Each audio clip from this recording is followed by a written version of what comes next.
আজকে শেয়ার করব ইঁচড়ের অভিনব আফগানি একটি রেসিপি। ইঁচড়ের কোপ্তা, এঁচড় চিংড়ি, এমনকি এঁচড় বিরিয়ানি অনেকে খেয়েছো। একবার এইভাবে বানিয়ে দেখো। এই গরমে একদম কম মশলায় বানিয়ে ফেলতে পারবে। আর এই রেসিপিতে লঙ্কার গুঁড়ো, হলুদের গুঁড়ো ব্যবহার করা হয়নি। আর কি কি ব্যবহার করলে কোপ্তা হবে একদম নরম তুলতুলে। পোলাও, নান, রুটি, পরোটা, এমনকি গরম ভাতের সাথেও পরিবেশন করতে পারবে। তাহলে চলো শুরু করি আফগানি স্টাইলে ইঁচড়ের মালাই কোফতা।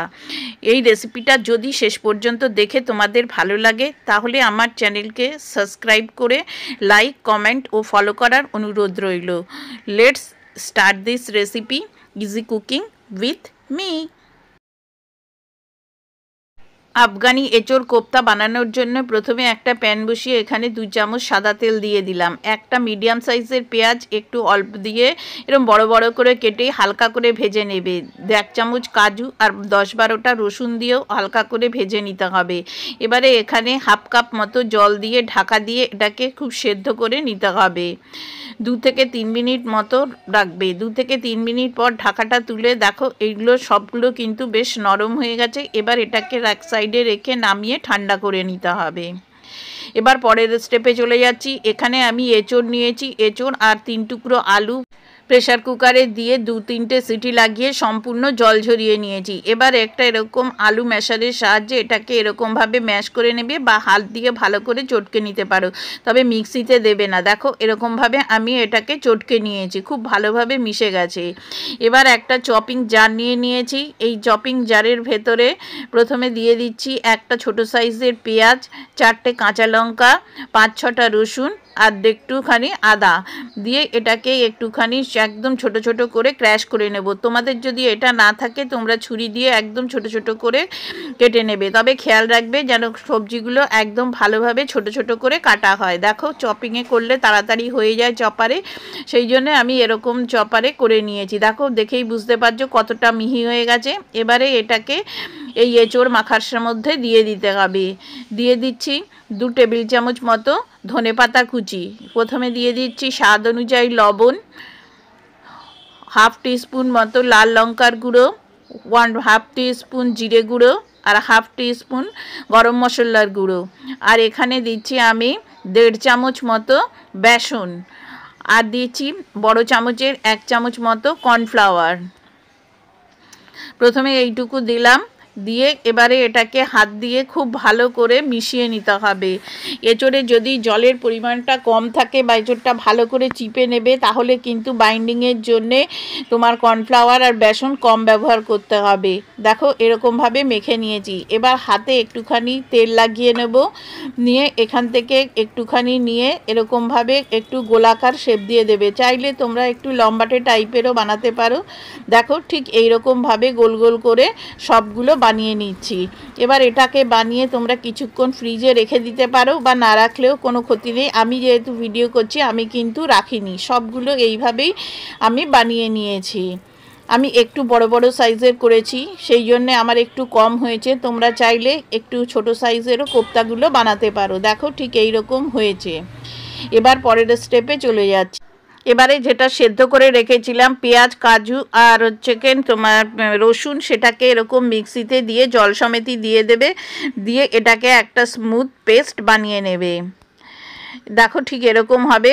এবারে এখানে আমি ঝাল যেরকম খাবে সেরকম লঙ্কা দেবে। আগেও বলেছি এতে কোনো শুকনো লঙ্কার ব্যবহার হবে না। দিয়ে এবার এটাকে একটা সাইডে রেখে দেবে। তেলটা একটু গরম করে নেবে, খুব বেশি যেন গরম না হয়। দেখো যখন একটু গরম হয়ে যাবে, একটু বুদবুদ থাকবে, তখন এক একটা করে কোপ্তা এর ভেতর দিয়ে দেবে। প্রথমে একটা কোপ্তা দিয়ে দেখে নেবে তেলে ছেড়ে আসছে কিনা। যদি দেখো যে তেলে ছেড়ে আসছে তাহলে আর একটু বেসন বা একটু কর্নফ্লাওয়ার মিশিয়ে নেবে। আমার একদম পারফেক্ট আছে, সেই জন্যে আমি একসাথে 4টে দিয়ে দিলাম। দিয়ে কিছুক্ষণ হতে দেবে, 1 থেকে 2 মিনিট মতো। এবার তারপরে সাবধানে এটাকে এরকমভাবে উল্টে নেবে। এই সময় কিন্তু এটা খুব নরম থাকে, আর মাখার সময় এই কোপ্তাটাকে কিন্তু খুব বেশি শক্ত করে মাখবে না, তাহলে কিন্তু নরম তুলতুলে হবে না। এবারে মিডিয়াম হিটে রেখে এটাকে উল্টে পাল্টে লাল লাল করে ভেজে নিতে হবে। 3 থেকে 4 মিনিট মতো সময় লাগবে এক একটা ব্যাচ ভাজতে।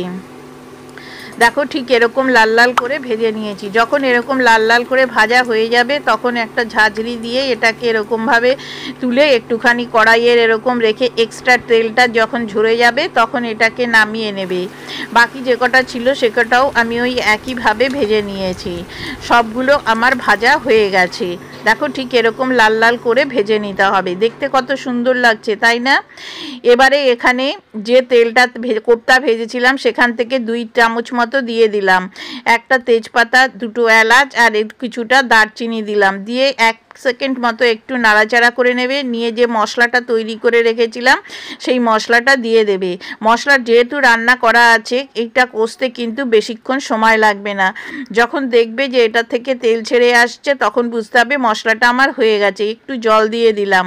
আর এটাকে কিন্তু মিডিয়াম হিটে রেখে অনবরত নেড়ে চেড়ে কষাতে হবে, কেননা এর ভেতরে কাজু বাদাম দেওয়া আছে। যদি ঠিক মতো না নাড়ো তাহলে কিন্তু কাজু বাদাম কড়াইয়ের নিচে লেগে যায়। দেখো আস্তে আস্তে কিরকম তেল ছেড়ে আসছে, দেখতেই পাচ্ছ।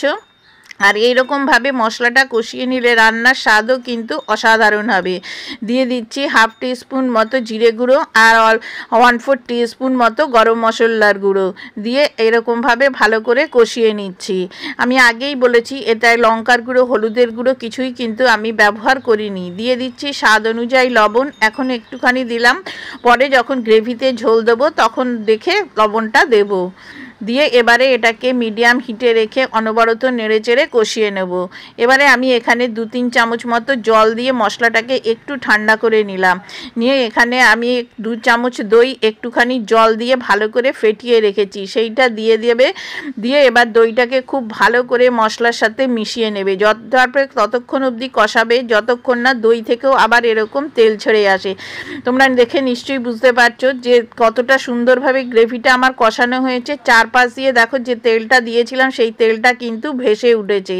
তখন ভেসে উঠবে তখন বুঝতে হবে যে মশলাটা আমার সম্পূর্ণ কষানো হয়ে গেছে। এবারে এর ভেতরে আমি দিয়ে দিলাম 1 কাপ মতো জল, মানে 300 ml মতো জল। এবারে লবণটা চেক করে নিয়ে আরও লবণটা দিয়ে দেবে। আমি এখানে 1 চামচ মতো বা 1/2 চামচ লবণ দিয়ে ঢাকা দিয়ে ফুটতে দেব। যখন গ্রেভিটা এরকম টকবক করে ফুটতে শুরু করবে দেখো তেলটা কিন্তু সমস্ত ওপরে ভেসে উঠেছে।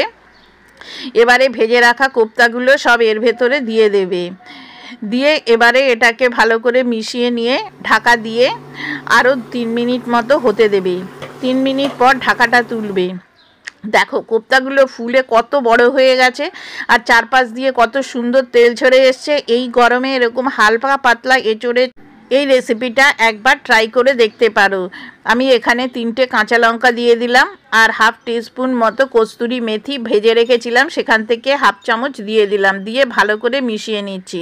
এবারে এইরকমই কিন্তু আমি গ্রেভিটা নামাবো, কেননা এটা ঠান্ডা হলে পরে যেহেতু কাজু আছে সেহেতু এটা জমে যায়। এবার এখানে আমি একটু দুধের সর, একটু দুধ দিয়ে ফেটিয়ে রেখেছিলাম সেইটা আমি দিয়ে দিলাম।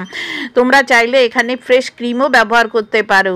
দিয়ে এবারে আরও 1 মিনিট মতো ঢাকা দিয়ে ফুটিয়ে তারপরে কিছুক্ষণ স্ট্যান্ডিং টাইমে রেখে তারপরে পরিবেশন করবে। দেখো কতটা পরিমাণে গ্রেভিটা ঘন হয়ে গেছে। আর তোমাদের আগে আমি একটা কেটে দেখাচ্ছি যে এই কোপ্তাটা কতটা পরিমাণে নরম হয়েছে। আমার কাটাটা দেখেই তোমরা বুঝতে পারছো যে কোপ্তাটা কতটা পরিমাণ নরম হয়েছে। আর একটা কোপ্তাও কিন্তু গ্রেভিতে গিয়ে ভেঙে যায়নি, অথচ নরম হবে। পুরো রেসিপিটা বন্ধুরা তোমাদের কেমন লাগলো সেটা কিন্তু আমাকে জানাতে ভুলো না। আর যদি রেসিপিটা তোমাদের ভালো লেগে থাকে তাহলে আমার চ্যানেলকে সাবস্ক্রাইব করো। আর ফেসবুক থেকে দেখলে আমার চ্যানেলকে ফলো করার অনুরোধ রইল। এরকম নিত্য নতুন রেসিপি দেখার জন্য আমার বন্ধুও হয়ে যেও। লাইক কমেন্ট শেয়ার করতে ভুলো না। পুরো রেসিপিটা দেখার জন্য ধন্যবাদ।